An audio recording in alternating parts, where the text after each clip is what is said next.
What's up, y'all? It's Jeff Lightsy Jr. here with AbariTV.net. And Alabama and LSU play this week in one of the best college football rivalries in all of the land. And this year, I think, is the year that LSU can reclaim the title of being the best team in the SEC. And what does that mean? That means knocking off the top dog, which is Alabama. Now, Alabama comes into the game with one loss, whereas LSU is undefeated. But LSU is the underdog, which is incredible. But it really, honestly, if you pay attention to college football, it really isn't that incredible because Alabama has been lights out the last few weeks since they took their loss to Ole Miss, where they committed 5 turnovers, by the way, still almost won the game. They've been lights out. They've just been destroying teams, whereas LSU has been, iffy with some teams. But this season, I think, could be the season that LSU proclaims that they are no longer the little brother to Alabama.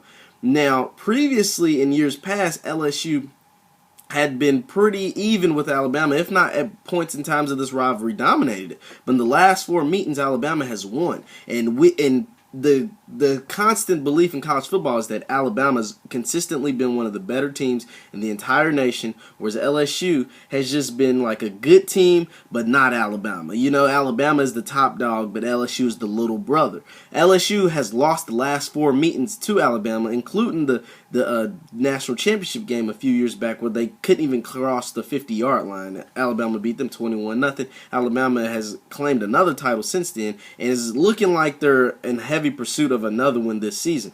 Now, if any of the years is the year to do it, this is the year for LSU. Why? Because their defense is playing lights out. It's playing really good football. And not to mention, their offense is starting to pick up the slack. Their offense is looking like a cohesive unit and not just all relied on Leonard Fournette. Brandon Harris is coming into his own. He's starting to connect with Trayvon Durrell, which seems to be his new favorite target, and Malachi Dupre. And like I previously mentioned, they have that nuclear weapon in the backfield, which is Leonard Fournette, the Heisman Trophy frontrunner right now. Now, they have not seen a defense like the one Nick Saban is going to have in Tuscaloosa on Saturday with those boys, Reggie Ragland and the rest of those guys at Alabama. But if LSU is going to do it, this has to be the year. LSU wants to be known as one of the premier college football teams in all of the land. And how do you do that? You beat Alabama. You do that, you beat Alabama, you put yourself in prime position to head into the college football playoff and the SEC championship and be one of the 4 teams in the college football playoff. I think LSU has enough firepower to do it. Now, will they do it? I don't know, because Jacob Coker and the rest of those in that Alabama offense with freshman Calvin Ridley is starting to come into their own as well, and they're starting to play some really good football. That guy Calvin Ridley, he's a good one. And let's not forget about that bad man Alabama has in their backfield in Derrick Henry. So this is going to be an epic matchup in Tuscaloosa on Saturday. Who do I think is going to win?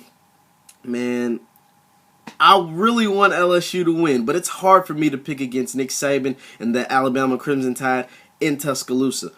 Let me know what you think. Once again, my name is Jeff Lightsy Jr. with AbariTV.net. Continue to like and subscribe to all my YouTube videos and my channel. Thanks for watching. Peace.